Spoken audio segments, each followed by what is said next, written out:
Hola de nuevo, continuamos con nuestro curso de autobiografía y sentido de vida en el módulo número 2, titulado El sufrimiento y el sentido de la vida, ¿no? Vamos a continuar trabajando sobre sufrimiento, cómo asumir el sufrimiento, qué es el sufrimiento para la logoterapia.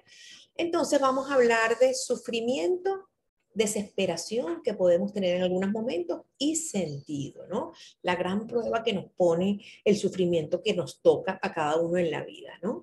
El sufrimiento es una de las más grandes preguntas que la vida plantea. De acuerdo con la respuesta que demos a ese sufrimiento, ¿se sufre más o se sufre menos? ¿Por qué? Porque algunas personas sufrimos más y otras menos, incluso ante hechos igual de duros, ¿no? Entonces, cuando una persona no le encuentra sentido a un dolor inevitable, sufre y está desesperada, ¿no? Entonces, fíjense que hablamos de dolor evitable y dolor inevitable. Un dolor inevitable, como les decíamos, son dolores que no podemos controlar. La muerte de otra persona, el que me diagnostiquen una enfermedad, situaciones que tienen que ver con el devenir de la vida, que tienen que ver con los procesos de vida o muerte, y no aceptarlos, no aceptar que la enfermedad está presente, no aceptar que la muerte y las pérdidas están presentes, me hace sufrir desesperadamente, ¿no? Entonces, al contrario, si la persona encuentra un sentido a su dolor, sufre. Ah, miren qué importante, sí se sufre. ¿Cómo no vamos a sufrir cuando una persona muy querida ya no está, se va, parte, fallece, se muere, pero no está desesperada? ¿Qué quiere decir eso? Que tenemos una profunda tristeza porque no está, porque nos hacía falta, porque a lo mejor es una persona que tenía hijos y dejó los hijos, o sea, nos preocupamos y nos ocupamos, ¿ok? Por hacer cosas alternas, por tratar de que la vida continúe, por tratar de los que están más afectados por la pérdida tengan compañía, se sientan que son queridos, que son bienvenidos, ¿no? Entonces, eso es no estar desesperado, pero sufrir, porque el sufrimiento no se puede evitar, pero la desesperación sí, ¿no? Entonces, en la desesperación no hay significado, un sentido, y se sufre por esa razón, porque nunca encontramos las oportunidades que se abrieron, cómo nos acercamos más al otro, tuvimos oportunidad de aprender, nos dimos cuenta del valor de ciertas cosas. Cuando se le encuentra sentido al dolor, se sufre menos. No hay desesperación. Si hay sufrimiento, si hay tristeza profunda, si hay añoranza, ¿ok? Pero no hay desesperación. Entonces, miren qué bonito como conseguir este punto medio ante el sufrimiento, la desesperación y la posibilidad de conseguir un sentido, ¿no? Entonces, vamos a hablar ahora del sufrimiento inevitable del cual les señalé, ¿no? El sufrimiento normal o auténtico es aquel que se vive ante el destino inevitable, absurdo y doloroso, y que debe despertar los valores de actitud, los valores de coraje para encontrar un sentido para trascender.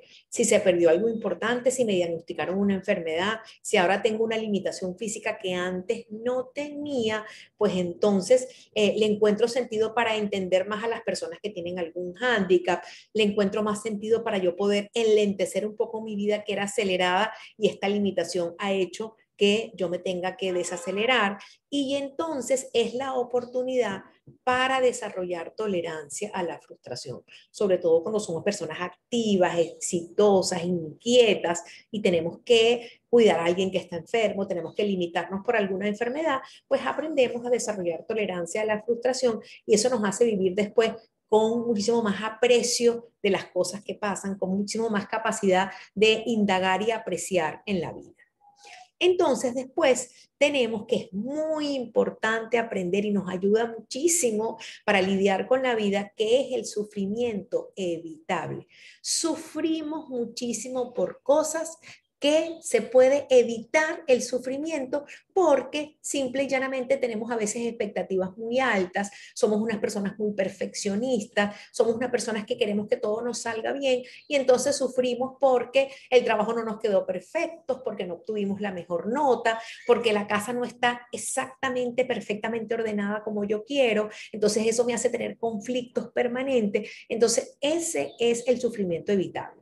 Yo no puedo evitar que alguien querido se muera, pero yo sí puedo evitar sufrir porque la casa no está ordenada perfecta o porque un hijo no saca las notas perfectas que yo quisiera, ¿no? Entonces, el sufrimiento producto de nuestros condicionamientos culturales que generan autoexigencias a mí mismas o exigencias a los otros, llenando nuestra vida de deberías, ¿no? Entonces, cuando yo me veo mucho en la vida señalándome a mí misma, es que yo debería haber hecho eso, yo debería haber hecho ese curso, yo debería haber dedicado más tiempo a cuidar al otro, yo debería haberme dedicado más a mis hijos, yo debería haber ordenado esto antes de salir, ¿sí? Entonces, cuando mi vida está plagada de debería, esos son sufrimientos que me puedo evitar. Me programo diferente para el otro día, entiendo la situación y el momento particular que estoy pasando y trato de hacerlo mejor la próxima vez, pero no me genero sufrimiento por eso. Y desde la logoterapia reflexionamos para ubicar la situación dolorosa en un contexto válido de significado para poder soportarlo considerando alguna cosa, ser amado, un empeño o tarea por cumplir que tiene necesidad de uno. Bueno, si yo hoy no pude tener la casa suficientemente ordenada, pues además a lo mejor voy y dedico un tiempo a visitar a otra persona y el tiempo pues que a lo mejor yo tenía que haber dedicado algo, lo dedico a otra cosa, lo dono, lo ofrezco. Entonces trato de no quedarme enganchada en los sufrimientos que son evitables porque son productos de exigencias, sino que más bien me dono y el sufrimiento inevitable, que es aquel doloroso ante pérdidas y cosas que no puedo controlar, pues de alguna manera siento que eso le da sentido a mi vida y me ayuda a aprender a algo, ¿no? Entonces, por último, la persona no está sola en el mundo, su bienestar no puede ser el único motivo de su vida, pues el bienestar en solitario, separado de la relación con nuestros semejantes, no es suficiente. Entonces, cada vez que estemos sufriendo por algo evitable que me estoy autoexigiendo, ayudemos a otro. Y cada vez que yo estoy sufriendo, ¿ok? Por algo que no puedo controlar, que es algo inevitable también. Eso se llama desreflexionar. Uno hiperreflexiona cuando está pensando siempre y sufriendo, y uno desreflexiona cuando dice, bueno, déjame donarme al mundo, déjame trascender, porque el dolor en solitario no ayuda, en cambio que cuando me abro, eso tiene mucho más sentido. Entonces vamos a hablar ahora de cuando el ser humano tiende a tener situaciones de sufrimiento y lo llaman en logoterapia la tríada trágica, ¿no? Entonces yo tengo sufrimiento que, como bien dijimos, puede ser inevitable. Ese es el sufrimiento auténtico, válido, que tenemos que desarrollar coraje para asumir lo que son las cosas que no podemos evitar, las cosas duras y dolorosas de verdad, como pérdidas y enfermedades, pero tenemos que aprender a distinguirlo del sufrimiento evitable, que son todos esos condicionamientos o deberías. Pero la tríada trágica se refiere a ese sufrimiento inevitable por situaciones muy, muy dolorosas de pérdida. Después tenemos el sufrimiento que nos da la culpa, aquello que dejamos de hacer, aquello que no hicimos, y la invitación es a encararlo, asumirlo y empezar a donar nuestro tiempo a otras cosas que nos permitan manejar esa culpa. Y el otro sufrimiento que definitivamente nos hace entrar en esta tríada trágica tiene que ver con la muerte. ¿Cómo entiendo la muerte? Considero la muerte como parte natural de la vida. Asumo y entiendo que todos nos vamos a morir en algún momento y que la muerte marca un momento y dependiendo de mis creencias habrá un antes y un después, pero estos son los tres elementos considerados en la tríada trágica de Víctor Frank. Y en esta tríada trágica, la tríada trágica nos plantea que lo ineludible e inevitable se le presenta a la persona de una manera particular, que en logoterapia se reconoce como la tríada trágica. Ninguno de nosotros puede evitar un encuentro con el sufrimiento ineludible, el inevitable, con la culpa inexcusable, con algo que de verdad teníamos que haber hecho y no hicimos, y con la muerte inevitable. Entonces, cuando nos enfrentemos a esas tres realidades, analicemos cómo podemos actuar, analicemos cómo hemos actuado ante esa realidad, y la pregunta que debemos formularnos es, ¿cómo podemos decir sí a la vida a pesar de todo su aspecto trágico, ¿no? ¿Cómo, a pesar de que tenemos esta tríada trágica siempre presente en nuestra vida, cómo podemos trascender a ella y cómo podemos continuar viviendo, encontrando un aprendizaje o un para qué en cada una de esas situaciones. Entonces, la tríada trágica, para terminar, en logoterapia hay una firme creencia de que los aspectos negativos y quizás especialmente en ellos se puede extraer un sentido o un aprendizaje, transformándolos así en algo positivo.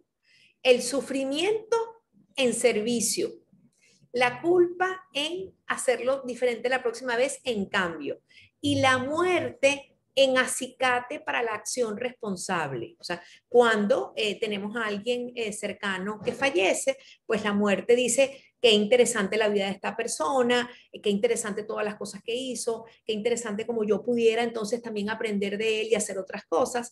Estas palabras se expresan, ¿ok? O expresan lo que en logoterapia se conoce como el optimismo trágico, como a pesar de la tragedia yo puedo ser optimista, pues exaltan la grandeza del ser humano y lo emplaza al cumplimiento de la máxima logoterapéutica que es sí a la vida a pesar de todo, a pesar del sufrimiento, la culpa y la muerte, porque lo convierto en servicio, en cambio y en acciones responsables, le puedo decir sí a la vida a pesar de todo. Entonces, por aquí ya terminamos este módulo número 6.